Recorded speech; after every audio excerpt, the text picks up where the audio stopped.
Welcome to Talking Grit, a Detroit Lions podcast. Powered by the Monroe County Reporters. Here are your hosts, Jason Harwood and Jacob Litton. Welcome to Talking Grit. I am Jason Harwood. With me is Jacob Litton. We are going to go over this win. The Lions versus the Browns. We did what the Packers could not do. We took down those Brownies. How you feeling, Jacob? I feel great. A win is a win. Yeah, it was nice. It was a nice win, too. Wasn't the crowd there wasn't as hyped as I thought it was going to be honest with you. I thought it was going to be a little more jacked based on the Ravens win, but it was kind of subdued, I felt. Yes. I mean, I told you my opinion about that. I think you've priced out the hardcore shirts off drunk fans. That may be true. I don't know, man. It was just I've been in there and it's been loud, so I don't know about that. But it just was kind of it wasn't as loud as I expected it to be. But you know, it is what it is. We won. I got to celebrate at the end, so pretty happy about that. Of course. All right. Well, let's big news. I get to go to the Tigers game tomorrow. Yes, right? Awesome. Yeah, someone, actually one of my old professors, he's a huge sports guy. We used to go to some back school games back in the day when I was in pharmacy school, and he said he's got season tickets to the Guardians, so he's a Guardians fan. But he offered me one of his seats, so I'm going to meet him down there and go watch Scooble pitch and hopefully disappoint a bunch of fans. Yes, hope so, man. We need it. There was ever a time we got to get hot now or it's over. Yeah. Well, we got 3 games. They put us all at 1:00 every game too. That was weird. Preston is very disappointed by that because he's gonna be in school for all those. So right. I don't get it. It's stupid. They've almost just said, well, none of these games matter. I don't know how Major League Baseball doesn't schedule them later in the day. Yeah, I don't know, man. It doesn't make sense. All right. Let's move on to this Lions game. 34-10. Scored, Did we hit the over? What was the over? Was it 42.5, did you say, or was it 44? I already forgot. It was close, whatever it was. Yeah, so we were right there. But it was, one score game? And then we scored right before the half with the field goal. And then we got to 2-score and then never got any closer than that. But it was still like, yeah, I guess we can get into it when we get later on, but I still was feeling uncomfortable when we were only up by 10 based on what the Packers had happened to them the week before. Right. I mean, it was a 7-10 game with 5 minutes left in the half. Yeah. So definitely did not break this one open, early. Early enough. Yeah, I agree. All right. Let's go through some of the transactions that led up to this game. I'm going to let you do that, Jacob. Go ahead. All right. So safety Daniel Thomas was placed on injured reserve. We elevated wide receiver Jackson Meeks from the practice squad to the game day roster. Running back Sione Vaki was ruled out for the game, as was linebacker Zach Cunningham, both with hamstring injuries. We also had Kingsley, Egwuin, Chris Smith, Mekhi Wingo. Those were just your inactives. So those were the healthy inactives for the game. Obviously, sucks not having Sione out there again, battling the injury bug, but it was interesting that we decided to make the call to elevate Jackson Meeks, and I think with the idea of hopefully making an impact on special teams and trying to make something happen on special teams, and they did accomplish that. Yeah, special teams, and we'll get to that next, was good. The thing I want to talk about is Wingo being inactive again. Lacey had 27 snaps in this game, so to me it appears that Lacey has passed him on the depth chart, unless it's like team specific that we wanted to get a little bit bigger because Lacey is probably a little bit bigger than Wingo. But as of right now, it looks like Lacey may have passed Wingo. Yeah, because Wingo got a lot of snaps and got a lot of work, and then all of a sudden he's been inactive the last 2 games, right? Mm-hmm. Yeah, so, and there's not an injury or anything happening there, so you're right. Maybe it's matchup specific or, new guys balling out. Yeah, I'm not sure.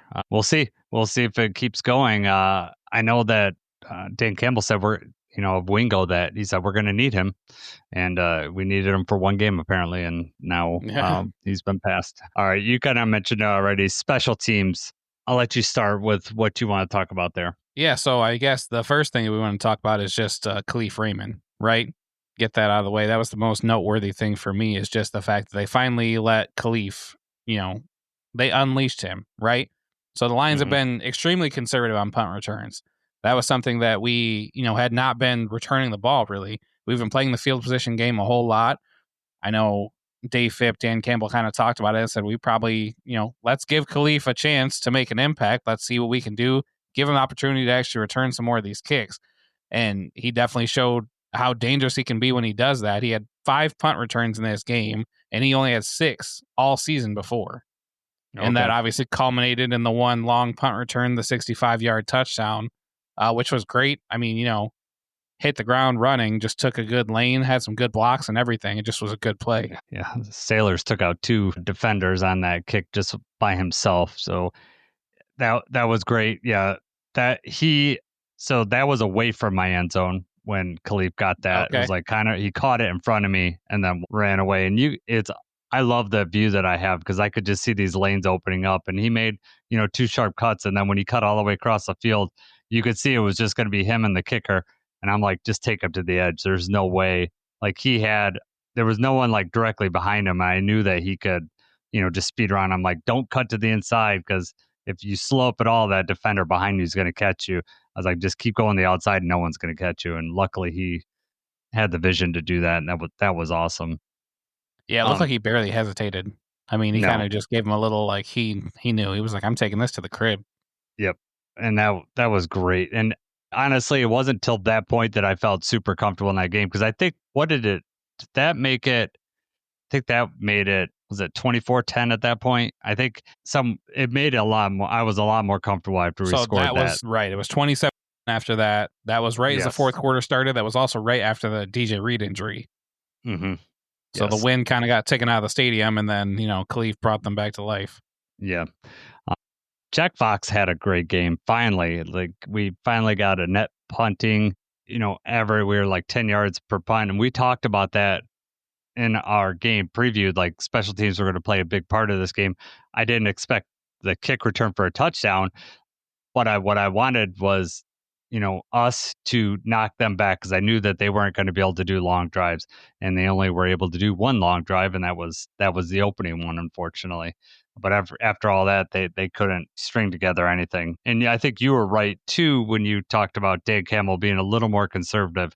There was a 4th and 3 at midfield early in the game, and he kicked, he decided to kick at that point. And I think in other situations, he may have been apt to go for it in that point. And I wouldn't argue with him, but in this case, I think it was the best move to punt there. Jake Bates looked good. 2 long kicks, 48-yarder and a 58-yarder.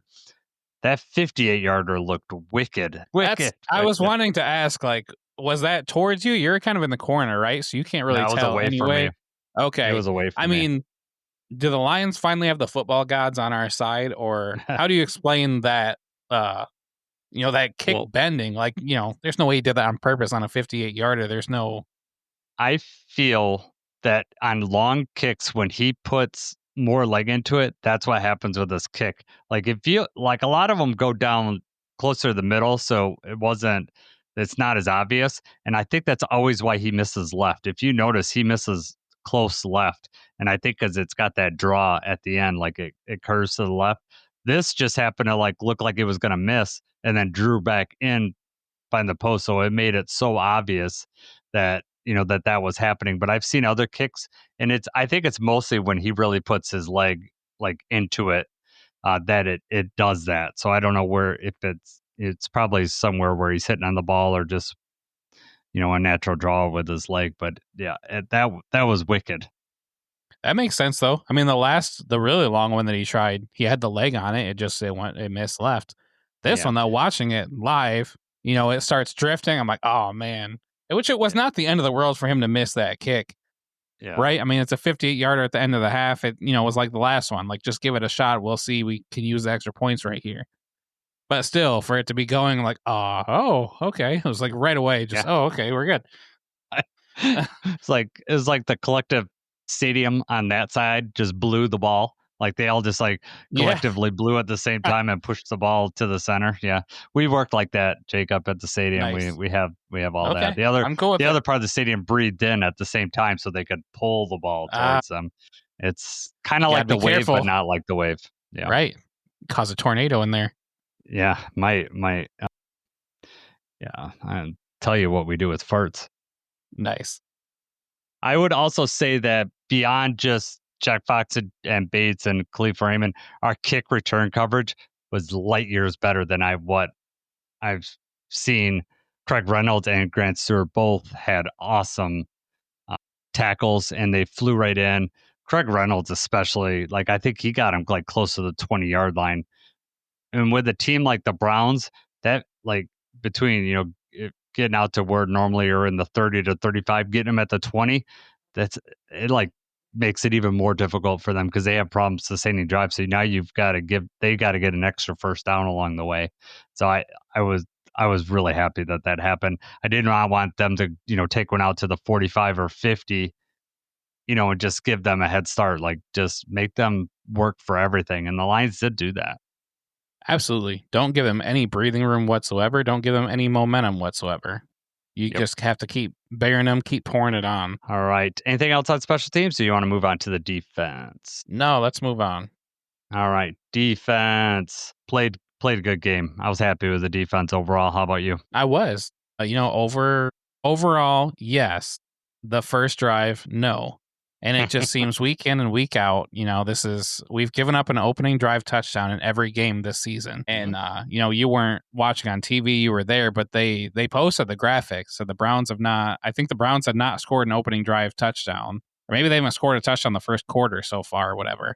And then it flashed like the Lions have given up an opening drive every game. And sure enough, they're firing on all cylinders. They're mixing it up. They're making their way down there, and then they score. So that was discouraging, disheartening, but obviously never, that did not mean that the game was over. That was not indicating what the game was going to be like. They just had a good first drive, as most teams do against us. Is that something that you think is just like we're trying to figure them out, we're feeling them out and trying to figure out what their game plan is going to be? Because I can't really grasp or pinpoint why. I guess, it could just be the luck of what they're doing there, but I can't grasp what the other teams are doing right. It's not like they're attacking us in any certain way. It's not, there's no key to victory there. I mean, they mixed up throw, run. They moved the ball around really well. They had a long drive. They were helped by a couple penalties. A little bit of everything happened on that first drive for them. So the Browns only converted 3 first downs the whole game. All right. They got 2 of them on that first drive. So to me, that's the consistency I've seen between every game, is that we've had a chance to get off the field on a third down. Bears, Packers, even the Ravens, we've had a chance to get down, and we haven't stopped them on that third down. And so that's good that we're getting them to third down, but we just need to convert on that. We need to stop them. I remember in the Packers, they had like a 3rd and 9 and a 3rd and 7, and we didn't stop them. 3rd and longs, and I think the Ravens had a 3rd and long too. And I can't remember the Bears game off the top of my head, but I know that's the thing. Like, I think they only converted 1 third down the rest of the game. They missed on a 3rd down on this one, but then they converted on the 4th down on that. If we'd have stopped them at the goal line, that would have been crazy, especially when Flacco tried to run it twice, and then they finally give it to Judkins scored the touchdown, I think, right? Yes. Yeah. Finally. I mean, that was weird to watch. Like, okay, yeah. Flacco. Like, it was weird that they did it the first time. And then they did it back to back. Like, why? I know. Like, we'll take that. He's not able to move the pile whatsoever. Then they finally wised up and used Judkins. Yeah, I don't know why they didn't use Judkins before. I would be going right with him. I don't know why they're going with 40-year-old Flacco. Especially, it's not like their offensive line is moving. Our defensive line was getting pushed on them the whole game, especially in that goal line situation. Judkins is so powerful. It just makes sense to give it to him. So I think that I'm happy that we stopped him on 3rd down the rest of the game. It's just that first drive. We need to, that needs to change. We need to figure that out. And I'm sure this is going to be the first thing Calvin Shepard mentions at his press conference later on this week is, we failed at that. held the team to 10 points, and he's going to be mad that we gave up that opening touchdown because we had multiple times to get off the field. Right. You know, and even I think TA had 2 defensive holds on there, and they were both declined. So because they converted anyways. Did you have a chance to look at those since you've been like, okay, they were both terrible. Like, yes, the one, I guess, if you slow down in slow motion, you could say, you know what, he did grab onto him. It's still crazy to me that they threw the flag for it. But the second one, I texted you because I thought, like, well, they called Terrion, but I'm pretty sure they got Reed. And then I watched the replay. They did call it on Terrion. It's the most incidental contact. It was like the refs were, for both of us, actually, I don't have the numbers, but they called so many defensive holds this game. They were just so trigger happy to call defensive holding for some reason. Yeah. Yeah. The first one, Isaiah Bond, the first one I'm talking about the defensive holds here, he pushes off. Like Isaiah Bond pushes his hand off, and Terrion is basically pushing his arm away so that, you know, he could fight through that contact, and they called that a hold. It was ridiculous. And that's another thing that I know you'd be mad about. That's offensive pass interference. He fully extends his arm. You know, and Isaiah Bond's a rookie. You know, he's not even, it's not like he's getting any veteran help there. That was ridiculous. Right. And the second one, yeah, you're right. I thought it was very ticky-tack, and it's like they're watching TA for any sort of contact at all. It was ridiculous. And the way, you know, this is probably just me, it's bothering me, but even the way he threw the flag, chucks the flag high up into the air, like the flag lands as the play is going on, because it was a completed catch. He wasn't holding him bad enough to, you know, he barely touched him. It was a completed pass. That's why it was declined. It was like the ref was just so ready to throw that flag before the play even started. He was like, this is my chance. I'm going to throw this 20 yards in the sky so that everybody knows. Yeah, so yes, we had those penalties. And then later on, Branch had one, too, where that one was a hold, and that was when we had the fumble recovery. That would have been a pretty sweet play. Right. Yeah, that would have been pretty sweet. But we did manage to get 3 turnovers without them being called back. You had the Kirby Joseph with his most easiest interception at all. And if the refs, I think they would have thrown intentional grounding flag had he not intercepted that. Like, if I was the Lions, I would have argued intentional grounding because there was no one even close, and he was definitely inside the pocket. I don't know if Flacco can get outside the pocket. I don't know if he has the ability to get outside the pocket at this point. But I think he thought he was throwing it away, and he did not have the arm strength to get it all the way out of bounds. And Kirby just sat there, and I was like, he was not under that much pressure. He was not under pressure. Well, it was just a complete miscommunication. I don't know what he thought it was a double move that they were going to go deep. I don't know if that was Bond or who it was. We can maybe look at that one in film later. I don't know what he thought was going to happen, but you're right. There's nobody around except for Kirby. And he's literally like a routine fly ball center field. Just, you know, he does have to do a little bit of a toe tap to make sure that he's in bounds. But yes, doesn't get much easier than that. No. And then DJ Reed had an interception before he left, and they did duck, duck, goose, I think, for the celebration on that. That was pretty cool. That was a nice interception. I thought for sure they were going to call penalty on that because the receiver was down on the ground. I still don't know what happened. I haven't had a chance to review the all 22 on that. I don't know if the receiver just fell or what, but Reed jumped him and, you know, made a nice catch. Looked pretty good in the stadium on replays. What did the TV show? Do you think that it hit the ground, or was it a clean interception? No, it was clean. The conversation, though, was did his foot touch Jerry Jeudy? Like, was he down where he got it, or was he able to get up and return that? Mm-hmm. That was the bigger issue. You can pretty clearly see his hand underneath there. It was a nice pick. I would not have been shocked if they had thrown a flag on that play. They strangely let them play when the ball was in the air. It was the holds, the defensive holding that they were very happy to call. Once the ball was up, they let them do whatever. They could do whatever they wanted, right? Great pick by DJ Reed. Yes. It was great to see one of our corners get a pick, right? The last one was the Hutch strip fumble, which was like he didn't even have to touch Flacco. He just like slammed that ball down. Owaski jumped on it. And then he, proceeded to run, but he was clearly down. But that was awesome. He was very, very angry that the first one got negated. He was not happy. Hutch on the sideline was not happy that had happened like that. And you could tell with the pressure, he was getting pressure at ease. He was in Flacco's face all day. Just a phenomenal game from Hutch. But I think he knew the whole time, like, I'm going to have plenty of opportunities to do that. And then he finally got it done. There's a penalty that negates it. And then he has to wait a little bit longer before he does it again. And that one was even cleaner. Preston, my oldest, did not know that counts as a sack. I informed him of that, and he goes, "Well, he didn't even touch him." And I was like, "He doesn't have to. Like a quarterback fumble, that counts as a sack." And so he's like, "Well, that's dumb." And I'm like, "Well, it's as good as a sack. You knock the ball out." I was like, "Does he have to run into him for it to be a sack?"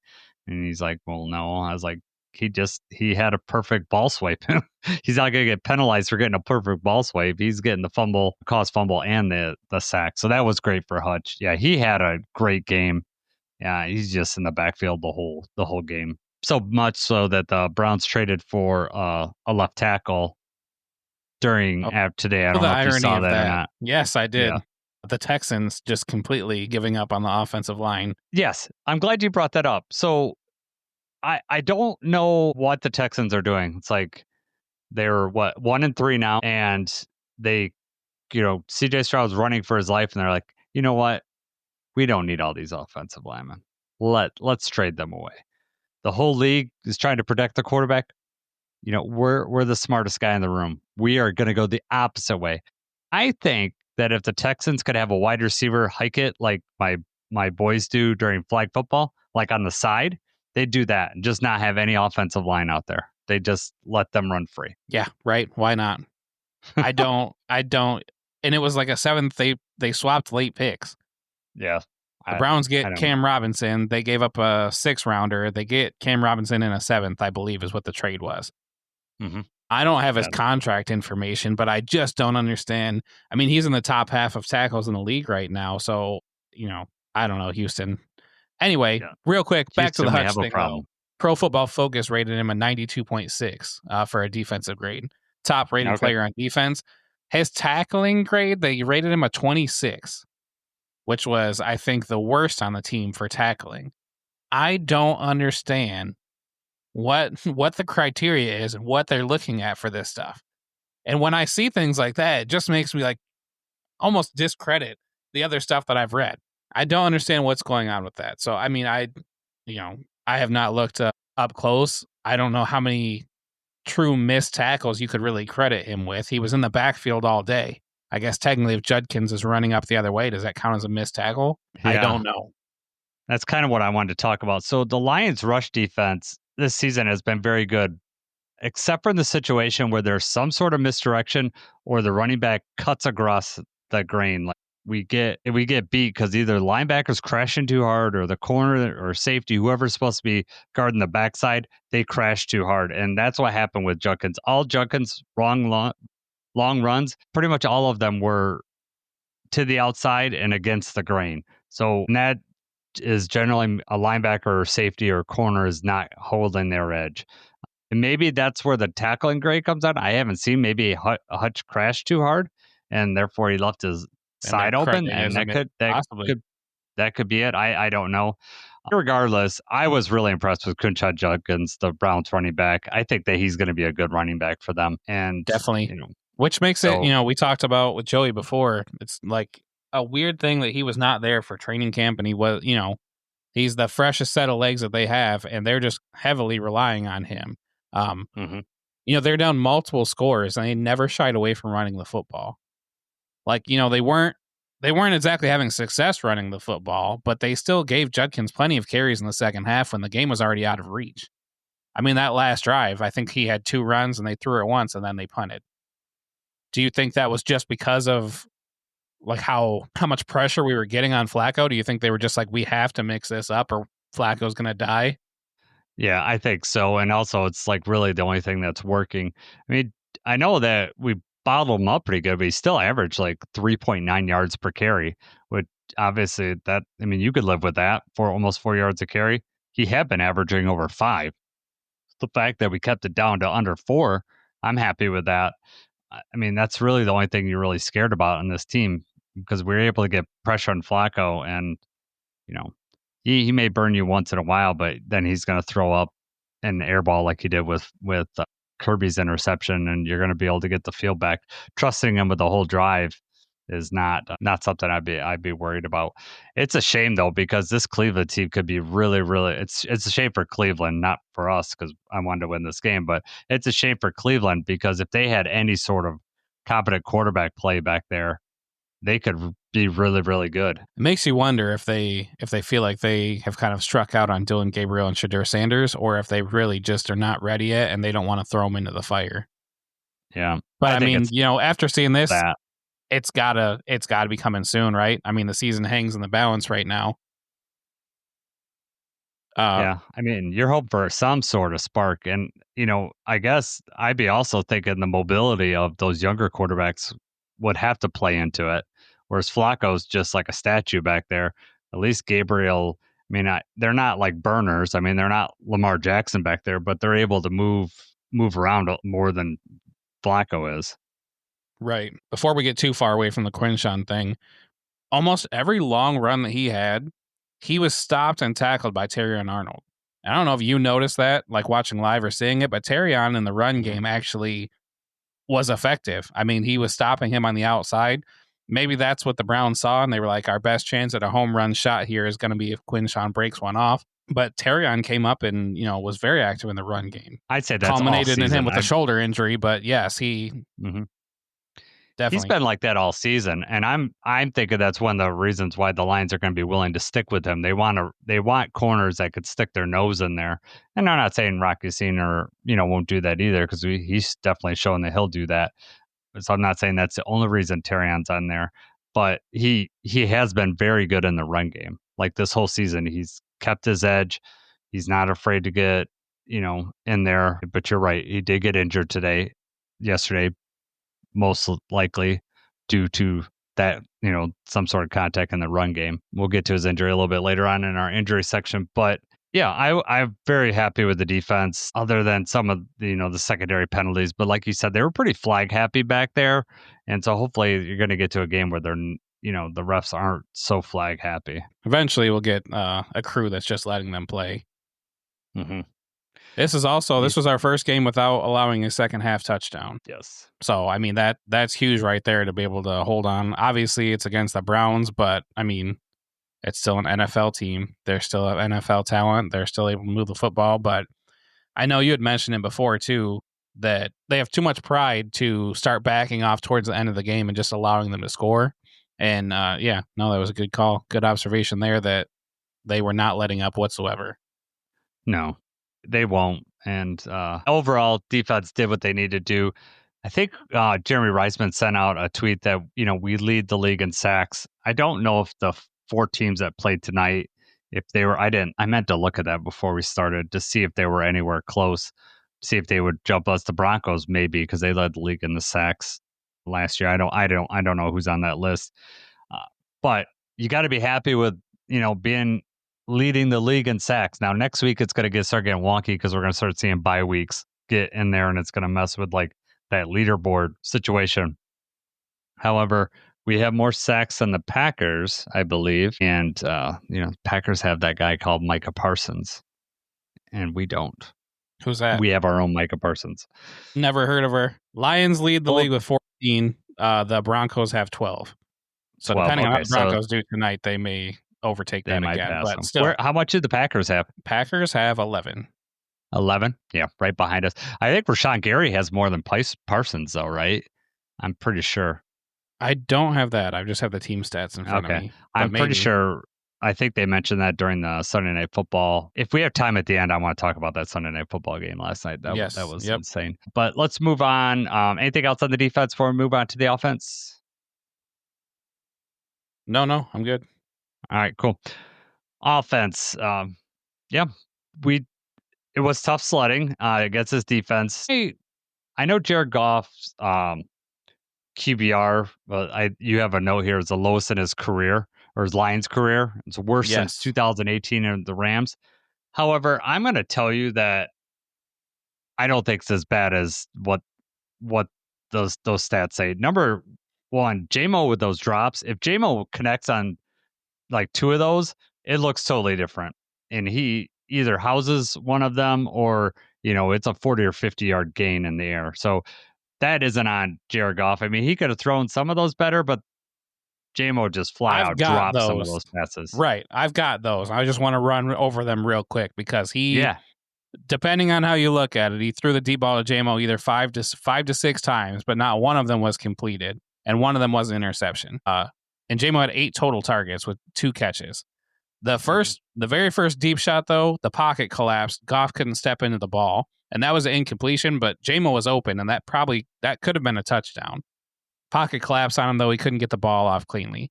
The second deep target is where JMO kind of got turned around, but he's got both hands on the ball, and that was the first of the drops. Next target, JMO's behind the defender, but they're moving step for step.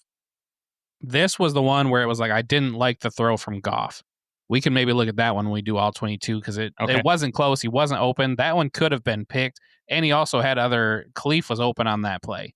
That was the only one I think that was like, man, that one is really bad. The following one is the pick. I mean, that one was bad too, but that is just Goff thinks that Denzel Ward thought he was playing man on Amon-Ra. As soon as Amon-Ra cuts, which is exactly where JMO would have been wide open, instead of following Amon-Ra, he drops.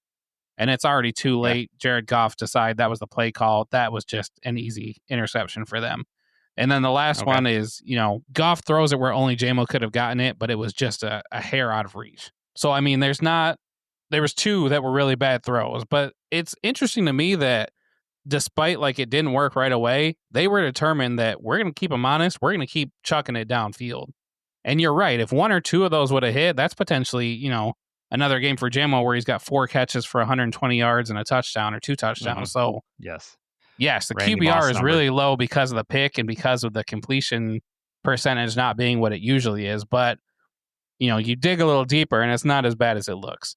Also, I think Goff moved around in the pocket enough to avoid the rush. I thought the offensive line played really well. I think they held Myles Garrett was getting through, but in those cases, Jared Goff was able to maneuver around and at least throw the ball away. He wasn't going to give up negative yardage because we were doing that on our own. That was the beef that I had.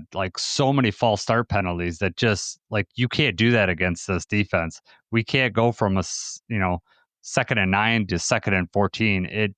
Anytime you go into an obvious pass situation, they're just going to pin their ears back, and they got too many good pass rushers to do that.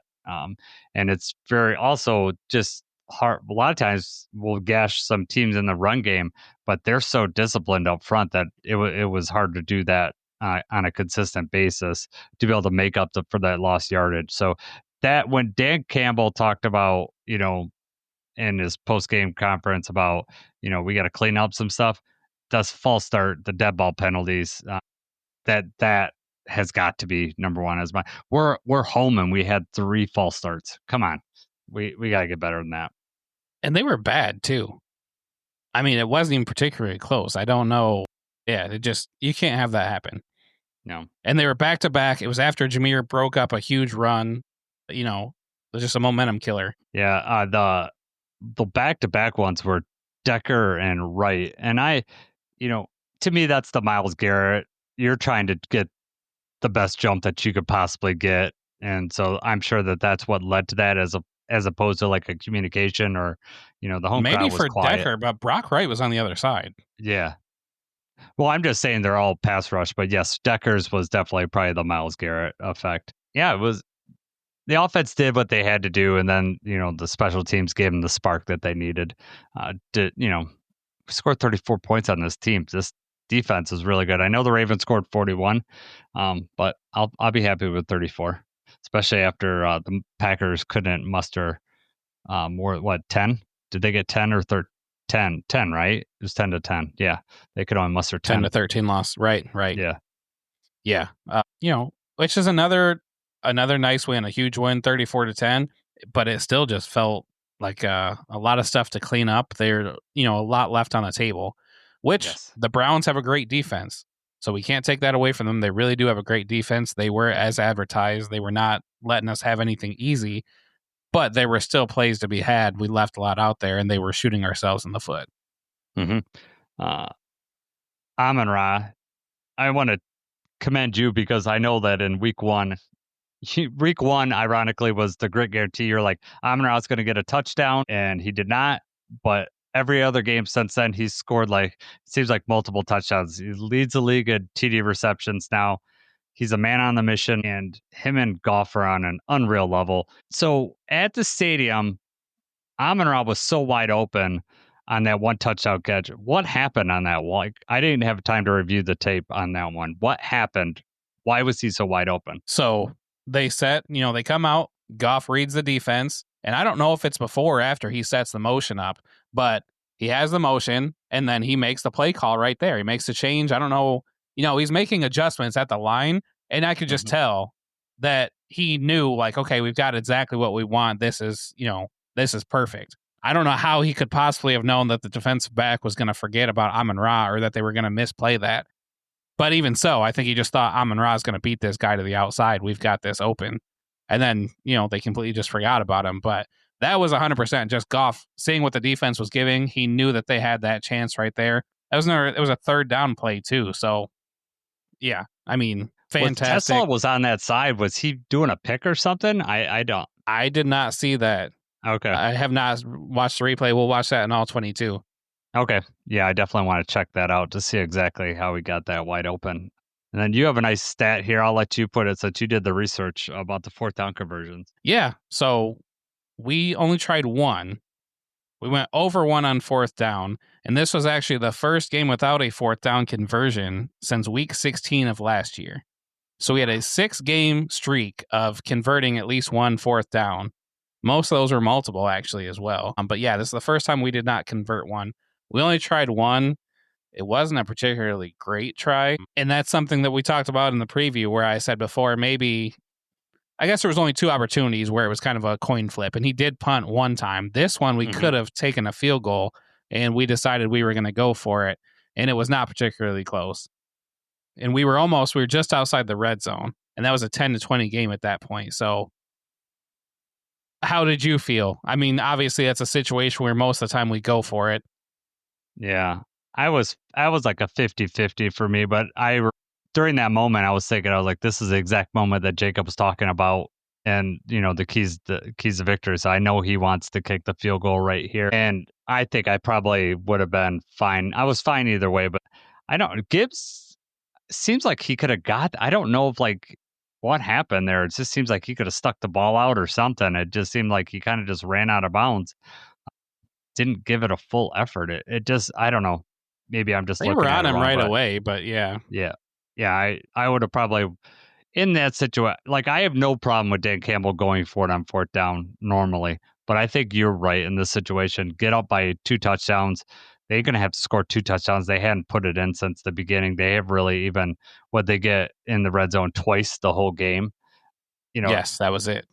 Yeah, I get why he wants to go for it. That's the mentality of this team. But at that point, I'd kick the field goal, take the points, and go up by more than a touchdown and a field goal. That was where I just didn't want to do what the Packers did. I didn't want to let them hang around and keep it close and then have some magic, some late game heroics or anything of the sort. Just wanted to try to put them away. At the same time, this is how we operate and this is what we do. And had we converted on that one, got in the red zone and scored a touchdown, we would, that would have been putting them away. So it's one of those things where, if we had converted it, good call. When we don't, it's we should have took the points. But for the record, I said before, I wanted to take the points in that kind of a situation. Yep. That was right before the next drive. They go 3 and out So they stopped us on fourth down. They go 3 and out, and then Cleef returns that punt for the touchdown right after that. Yeah. Well, that's complementary football, right? Picking up, one of the units picking up when the other one fails. Defense did their job, held them, and then special teams said, you know what, I'm going to just house this, and did a good job.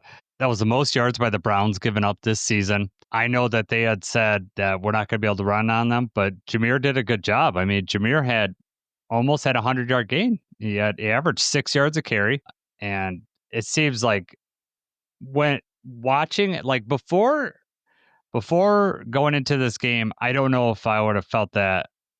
It's we used to play the game Monty versus Gibbs. We got to bring that back for our preview podcast because I kind of forgot about that. We got to bring that back because that was a fun game that we used to play. Who's going to have more yards, Monty or Gibbs? And I would have been 50-50 going into that game, mostly because of how Monty did against the Ravens. But when I watched the Browns live, I could tell, I was like, this is going to be a Gibbs day. Like, we're going to need someone with some speed. And it wasn't even necessary to the outside, but he's got to get to the line of scrimmage right away while the hole's there, because the Browns closing those holes so fast. Whereas Monty is a little more patient and doesn't get to the hole as fast. And, there wasn't a lot of space for him to make a guy miss. The hole was just closing. He's running up in there. And, Monty averaged 1.3 yards a carry, whereas Jameer was 6.1. He had like 220 plus yard runs in the game. 91 yards. I remember Joey telling us that we were going to be able to rush, and my buddy Justin, who I borrowed the Browns jersey from, was like, you're not going to be able to run the ball. I'm happy with the way we ran the ball in this game. This is about how well I thought we were going to do. For them to say, oh, you're not going to be able to run, you're not going to be able to run. I mean, I kind of had a good feeling that we were going to have some success running. Did I think we were going to get 200 yards? No. Of course not. They have a really good run defense. But, I knew we were going to be able to get ours eventually. And, I mean, to their credit, we only tried to run towards Myles Garrett just a handful of times. And then they decided, you know what, we're going to try to run on the outside. We're going to run on the end off the tackle. And that's where we had the most success. Jameer breaking up a couple of them. The thing was, every time David Montgomery was in there, it just felt like they were either running him up the middle or they were making him go to the left, go towards Myles Garrett. So I don't know if that was just part of like maybe loosen up that side. I don't know what the game plan was for that. But Montgomery did not have any breathing room whatsoever. Every time they hand him the ball, there was like, you're going to have a pile of 7 or 8 people that you're going to be running right into the brick wall. Mm-hmm. Versus Gibbs, a lot of his handoffs were, taken off towards the outside. Yes. I don't have it in front of me, but I don't think they had Gibbs go up the middle at all. Oh, they had him up the middle on that big run where they tripped him. Mm-hmm. Yes. Yes. I was going to say, he'd housed that too had he not got tripped. I would think we scored later on in that drive, so it didn't really matter. But there was no one was going to catch him. And because I don't know who tripped him, but that guy, he didn't even touch him until he did a leg swipe with him, because Gibbs faked him out so much. That's why he's on the ground in the first place. Yeah, I'm pretty sure it was a safety. He was like, I'm not going to end up on a highlight reel. I've got to take you out somehow. Exactly. He did like a Karate Kid leg sweep. He's like, take out the leg, Johnny. I will. I don't know how much more you got on the offense, but before we leave, I want to talk about what the surprising thing that I saw at the end of the game.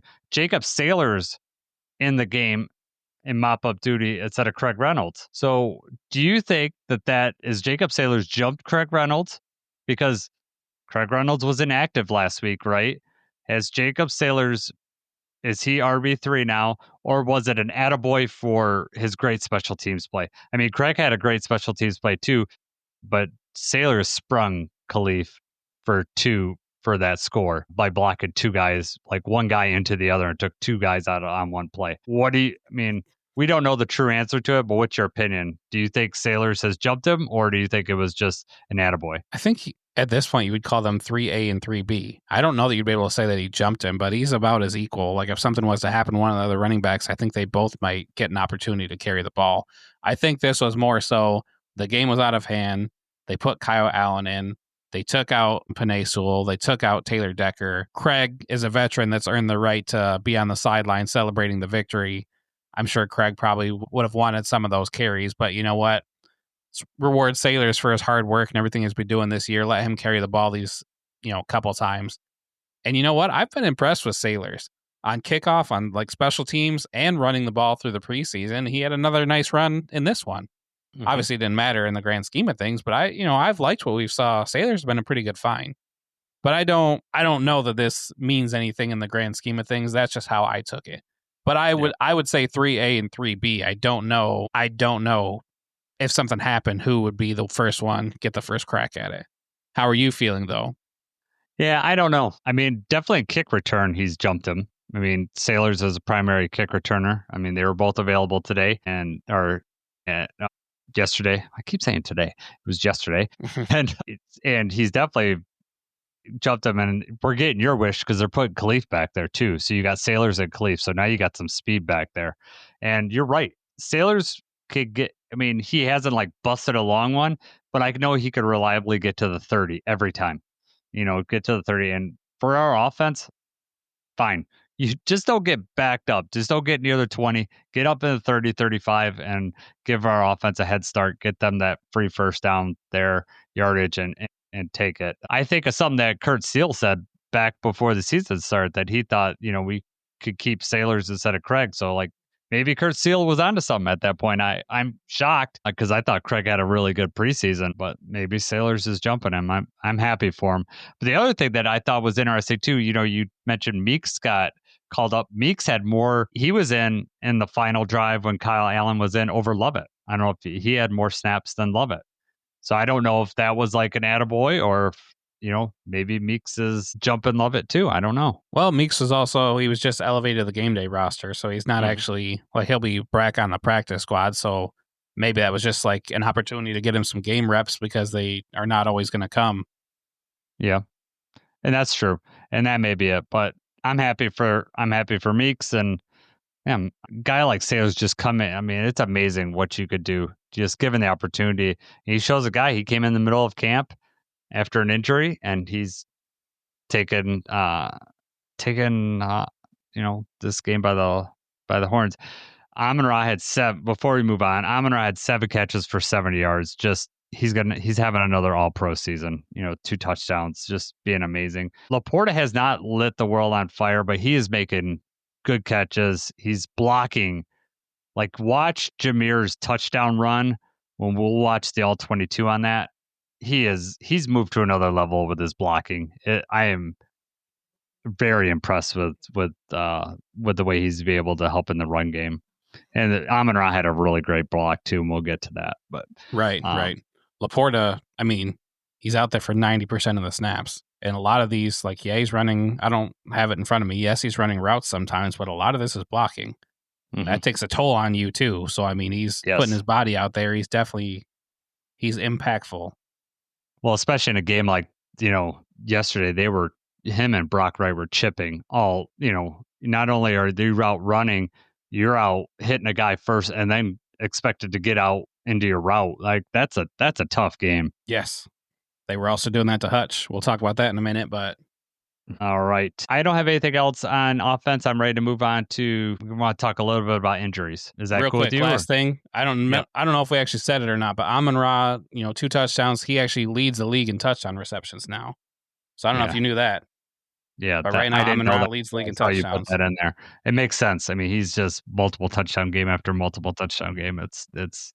And for those of you keeping up with Jacob's superstitions, I will not be making any more great guarantees about Amon-Ra. That does not surprise me at all. All right, injury outlook. There's a couple that we're going to hit a little harder than the others, but real quick, Terrion Arnold, Dan Campbell said today that it may not happen he may be out this week, but he'll definitely be back for the next game. So that would be back for the Kansas City game the following week, which will be good to get Terrion back. Kirby Joseph left with a knee injury, which I'm assuming it's the same knee that he's kind of been dealing with since training camp.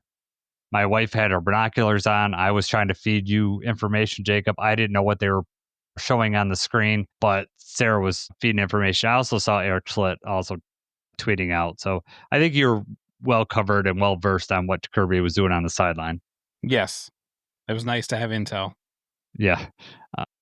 Yeah, Sarah's on it. Like, I don't even have to tell her at this point. She knows. She's just like, she's on it. It's great. The only thing that she'll ask is, what number am I looking for? 31. Look for 31. Nice. DJ Reed. So live, I could tell you to say that he was, I don't know what they showed on TV, but he was rolling around, and you could tell he was in agony, and I was like, this is not good. My first assumption was a knee injury. That was my first assumption, just based on where he was grabbing and the manner in which he went down. That list is a hamstring injury. And so when they put that up, they put that on the Jumbotron. I was like, oh, hamstring. Like, not saying that can't be dangerous, but ACL is like, you're missing now, and you're missing, you might miss part of next off season, or maybe even the beginning part of the season. So having a hamstring, I was okay with. Dan Campbell said today it's not a season ender. And then someone asked him, like, is this a case of putting on the IR? And he said, we're still evaluating that. which I thought was interesting because IR is like 4 games. So It's got to mean that they're thinking it's around that, right? yeah, Like, we're not going to pull a trigger yet in case it's before that, but it could, they're probably looking in the neighborhood of 3 to 4 games then. Yeah, and so like on the surface. Yeah, so I don't know. Like, it was not sure, like, if that's how trustworthy, or if he was just like, I don't. He was kind of saying it quick, so I don't know, like, if it's really that accurate. But if it is 4 games, I'm not happy about 4 games. But based on my initial thought of how long this injury was going to be, I'm okay with 4 games. Yeah. So when it happened live, like as soon as it happened and I seen he didn't get up right away, I thought the same thing. Like, oh God, please don't let this be a knee injury. But then I could tell when the trainers were over there, they were holding his leg up, and then I could tell, okay, this is a hamstring. Okay. And I was so confident from that right away that I'm looking up hamstring tear recovery timelines. It's like, please don't let it be a high grade one. Yeah, the way they were holding his leg, and it was apparent that it was a hamstring injury. It looked like. Obviously, you That's don't know the extent when they're rolling I was around inside the the stadium doing the same thing. Hamstring injuries when they posted it on the board. That's really funny. Real quick, Zach is in the chat. He says, "What's up? What's up, Zach? Thanks for joining us. I'm glad you have you on with us. If you got any questions, let us know." The next thing, Aiden Hutchinson, collective sigh of relief when Aiden got up and was fine. I knew how fast my heart was beating when he was laying on the ground. I had flashbacks, so I can only imagine. They showed some of the fans on the screen. But I can only imagine being there in that environment and just like the wind got sucked out of everybody again. Mm-hmm. Walk me through it. What happened? Like, did you realize right away that he wasn't getting up? Yes. And then it was like, yes, everything stops. Everything stops. And you're just like, this can't be happening. And, when a player gets up, I mean, you're just happy for the person, right? But then there's another part of you that's just like, the self-centered part is like, thank God. Okay, my Lions are going to be good, and I don't have to worry about it. I don't know if you saw Aiden's comments afterwards. He thought of everyone in the stands when he was down there. He's like, I'm giving everybody flashbacks. I need to jump up as soon as possible. And he said, come on, Aiden, get up. Yeah, and he said he just couldn't do it. Like, he just needed a minute. Yeah. Well, so he's up. So that was good news. Great news. I'm saying this is great news. Aleem McNeil, Dan Campbell says today that they are thinking strongly about activating his practice window. And if they do that, that means they have 3 weeks, and they can activate him for a game anywhere in those 3 weeks, but they have to do something at 3 weeks. Either put him up, they would have to either put him on IR or bring him to the roster. But the fact that they're going to put him in the practice window, which means he's close enough, like he's ready to start contributing to this team. They're going to get him in football shape and ready to go. So the projection, if you look at it, so we have Cincinnati, depending on when they activate him, say it's this week, you'd have Cincinnati, KC, and Tampa Bay the next 3 games. Let's just say he doesn't make those. The following week is a bye week. So the game that we're looking at is week 9 versus the Vikings. So his first game, the latest that his first game would be, assuming everything goes well with he comes back, would be versus the Vikings, which would be great, division opponent. But getting Aleem back in week 9, had you told me this in December when they tore his ACL, I would have never believed you that he'd be back. Especially activating him now, I would have never. That shows me how hard he worked in his recovery. So super happy about that. Yeah, that's fantastic news. They were thinking November, right? November, probably best case scenario, November. Then you hear some rumblings like, hey, you know what? It's going a little bit further than we thought. Could possibly be bumped up towards October. And now here we are, still in September. And he's already talking about playing. I think it was last week where they had asked him before. And he said, you know what? I feel like if I was able to, if I needed to, I could go right now. So he obviously feels great. Just amazing news. It'll be interesting to see how the defense looks, because we got Tyleek's playing well. I mean, I'm happy with Tyleek. Aleem's going to give you what Tyleek can, but also it's a little more pass rush. So I do like that. Aleem was our second leading pass, sack leader behind Hutch last year. So it'd be nice to get Aleem back for that. It'll be interesting how they rotate things through.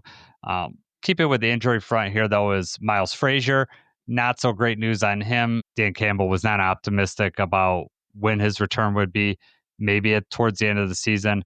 he did bring up Mahogany's situation because they kind of closely parallel each other, right? Like Mahogany missed all of training camp, and then at some point came back in the season, and by the end of the season, we pulled him up for a couple starts. Not saying we need Miles Frazier for any starts, but it'd be nice to get Knock him on at least wood. practicing. Yeah.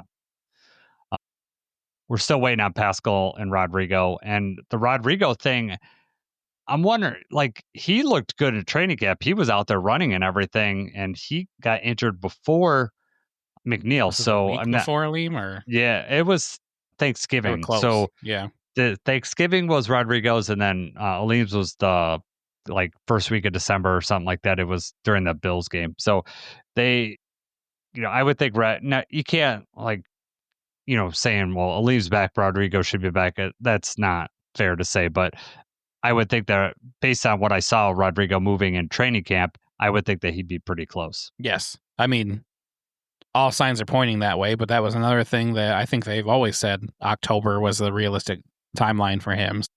Mm-hmm. Yep. Nope. I'm happy with it. I'm just wondering when they're going to open up his window. It'll be that. I'm looking forward to getting Rodrigo back on our defense. Right. Not that we like overly need him, like our linebacker room. I just like him as a player, and I want him out there. He's fun to watch. For sure. And I wonder if it'll be like this, where we kind of get a hint ahead of time, or if this is going to be something where we just get a surprise that they're going to be activating, or, they're going to be opening up his window. Well, I could tell you, if I had my media pass, like, one day right. that one of us will have, I would have followed up the Aleem with, what about Rodrigo? Like, that would have been where I went with it, but, I don't have it yet. So maybe one day people It'll could happen. dream. Yeah, We're going to be in there. that would be amazing. So it's good to have goals, people. It's good to have goals. All right. Let's Real move on quick. to our go. I'm sorry. Before you move on, because I just want to, while we're talking about this, because right now as we record, this is Monday night, so the Lions have not had any, visits. They have not had any movement as far as what we're going to do for this week. Do you think that we call in a free agent corner, or do you think that we try to move a trade? I mean, DJ Reed, we're not going to have him. Looks like we're probably not going to have Terry on. We need corner help. Mm-hmm. Do you think that we bring in a free agent corner? Like, I mean, do you think that we bring back like a DiCaprio Boodle or somebody that was here during training camp just to bring in that knows the system that could play if we need to? Or do you think that we make a trade or we try to bring in somebody fresh? Dan Campbell kind of addressed that during his press conference, and I kind of agree with him. Is that he's going to at least need some practice bodies. We're going to at least need some people in there for a scout team and stuff like that. So I imagine that we're going to have somebody in here for that. Some of that might depend on Terrion too, because he left the window open that Terrion could probably might be able to play this week. Like, he didn't say no, he can't play. So they're still evaluating that. So we'll see. But I don't know. You still think you bring somebody for the practice squad at least, right? Yes, like you need to do that sooner rather than later if we're waiting to hear back on him. Yes, they didn't have anybody work out today, which I thought was interesting. I thought they'd at least have, but we might be, might be doing some practice squad shopping like we did last year, unfortunately. Right. But but here's the thing: I am okay with Rock Yassin being in there, especially I don't want to get too far into our Bengals stuff, but right. At least Joe Burrow's not playing. I'll just leave it at that. Yes. No, and I trust, Amik and Rock Yassin, right. But as far as bodies go and as far as having other people out there, you're going to need to have some sort of corner. And I just didn't know if that's where you, like, in your opinion, are you looking at bringing back Boodle or somebody that's been with the team? I mean, I think Boodle went out with an injury, so I don't know. But you got to remember, you got Hallett down there that can play some corner. Avonte Maddox can move things around. So, I mean, you already have him on the roster, so you got some flexibility there. And you could always bring Brian Branch down for some nickel if he needed to. I mean, I trust him covering. So, I mean, we have like options to move around. Now, God forbid someone gets injured in that group, that could throw a whole wrench in that. But, that's Zach asked who are the top cornerback free agents of still available. I haven't looked at that, but I'm going to tell you right now, if they're out there right now, there's no top cornerback free agents because they would be on someone's roster right now. Because everybody wants cornerback help. What did you hear? I heard that Cam Sutton is available and is looking for work. I don't think he's going to be invited back to the... It's funny. most of the free agent corners that you look at have been, around the Lions before. I mean, Emmanuel Mosley is still out there, Cam Sutton. I already mentioned like Boodle and some of the other people that were here during training camp are out there. Jared Jacobs is probably still out there, I imagine. I'm sure he's out there. He's probably not listed in the top corners available, but I think like Gilmore and Asante Samuel, I don't think they ever signed anywhere, right? Yeah, CJ Gardner-Johnson's out there. He's a safety, but there's players out there. But you're right. Yeah. There's a reason that they're still available and they're not on a roster right now. Yeah, exactly. It's kind of like when we. But that's. Go ahead. Sorry, that's just what I was going to say. Is that's why I asked the question, because I don't know. Do you think we give one of these guys a chance, or would you rather bring in somebody that was here for training camp? Yeah, I don't know. I guess we like Whiteside. You could bring Whiteside back, but I mean Zach says Cam Sutton held the turf down. Yeah, nice. Yeah, I don't need to have flashbacks of wide receivers running wide open behind him from that season. So, all right, man, I'm ready to move on. Let's do our grit guarantees, and then we can do the roar alert. So, review the grit guarantees. Jacob said Goff was going to throw for 250 plus. He had 168. However, I think Jacob is right. If JMO would have caught like 2 of those passes, he's over pretty close to the 250 mark. So it wasn't for lack of trying. He definitely was making those deep shots. They just did not connect.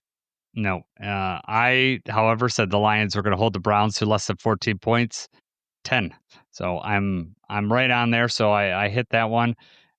It kept the last part of the game interesting for me because I was like, I got to hit my grit guarantee. I don't know if I've hit one yet this year, and I was like, I got to hit it. And it didn't look good when they scored a 7 on the opening touchdown. I could tell you that. I was like, oh, this is I'm in trouble, but we did pretty good after that. Roar alert. I'm going to let you cover the roar alert. Yes. Roar alert. Jason says, this is where he picked an entire group of people again. Jason says linebacker group, specifically that they were going to create a turnover. He did nail that because Derek Barnes had a pressure on Flacco, and that was the one that DJ Reed had that awesome interception on because Barnes was right in his face. You also put on here Nowaski recovers a fumble. Yes. That wasn't creating a turnover, but I mean he picked up the ball, so that part of the team counts. That got part of the team that got the turnover. So yes, no, that's valid there. And then for my roar alert, what I had said is that I thought that Terrion was going to more so put this out there because I felt like he needed this game. He needed to be a shutdown corner. He needed to not get penalized, and then he did have a couple defensive holding calls against him that were not very good calls, in my opinion. He didn't have any defensive pass interferences. His coverage is never bad. It's never that he's got bad coverage, but he does allow some catches and he gets those penalties. And that was a big thing.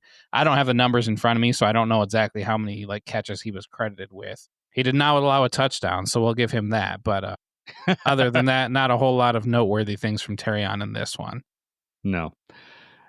All right. So we used to do a section at the beginning, like overall thoughts of the game, but then that was kind of crowding like what, we were talking about the rest of the game. So we've changed it now to basically parting shots. So anything that we didn't cover before that we want to get in before the podcast's over. I have one. Do you have one, Jacob? I've got one thing I want to mention, but you go first. All right. So mine was real quick. Dan Campbell's speech at the end, when he just like in the middle of it, he's like, and it wasn't good enough. We won 34-10. On a team that just beat the Packers, our division rivals, and he's being truthful right in the speech. Like, yeah, we're not going to let it ruin our Sunday, he says, but it wasn't good enough. And I love it. I love it that he could say that to his team, and they heard the message. If you look at everyone's faces in the background, they knew that they could have played better in that game, and it had a better opponent. We could have been in some trouble there. I love it. That this made me so happy that we could win by 24 points. We've come so far as a Lions team that we're not happy with a 24-point win because we know that we left a lot on the table. So that's my parting shot. I love it. Shout out Dan Campbell. I really like that too. And I mean, that is the truth. There's just so many things that keep coming up this season where we're not scoring when we have the momentum. We're not getting points off the turnovers. In this game, we got them on a 3 and out, and then we get the ball, then we go 3 and out. We're not sustaining drives. We do have a lot of things to clean up. And then when we're in these divisional games, we don't have as much wiggle room to make these errors. But yeah, I saw that too. I liked how he said, we're not going to let it ruin our Sunday. But he's being truthful, as he always is, 100% truthful. He's just going to say it like it is. My one last thing to mention that I don't think we mentioned earlier is that the only other time they got to the red zone, the only other chance they had to score was off of that interception on Jared Goff. So I know we've already, the defense played lights out, but Goff threw that pick. That was, I think, the best field position that they had. And then we ended up holding them to a field goal, but that was the only time they even got to the red zone outside of that touchdown. Mm-hmm. So that's noteworthy because, once again, you have these turnovers and things like that. They're turning those into points. We need to turn them into points. Yeah, we talked about, that was one of my keys, about the turnovers. We just can't give them any free field position. And you could see how quick it could turn right there. They're not moving anything on offense, and all of a sudden they're in scoring position. However, the defense held, right? After getting that, they didn't let them get in the end zone. They did their part. I mean, they picked up where the offense. Another thing that, I could say in my parting shots was the offense still is not converting all these turnovers into touchdowns. We just got to have that killer instinct, and we need that. Now, granted that team's defense is very good, but I just want to see it. But overall, we won. I'm happy. This is not like Dan Campbell. Let's not ruin Victory Monday by being, too down on the team. We're 3-1, especially how week 1, we were all down a little bit, right? We just got creamed by the Packers.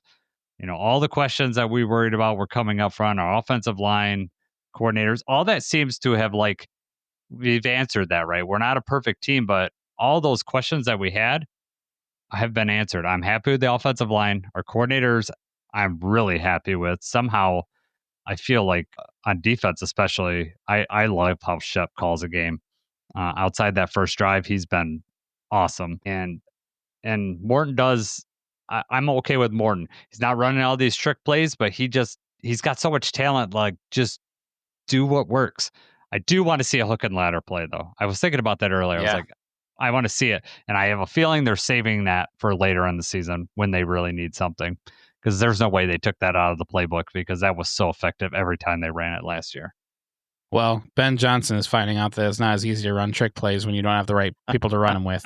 So terrible flea flickers, and they did a fake flea flicker, and they're trying. Did the stumble bump too. You saw that, right? Yes, I did. It didn't go very well. No, it didn't. Not a good time for them to call that play. I don't know why that was weird. I don't know if that was his call or Caleb. I don't know what they were doing there, but it's nice to see them struggle. I don't think they've ran any hook and ladders either. Yeah, I want to see them do it because they'll fumble up it massively. Yeah, oh, right, man, right. It'll be bad. Want to thank everyone that joined us for the live. Zach, joined us in the chat, so we appreciate that. We are gonna end the audio version of this podcast, so we're gonna do the all 22 next. We'll go through some of the plays, so we're stick around with us for that. Anything else, Jacob, before we move on? I'm ready, man. All right. Victory Monday. Go Lions.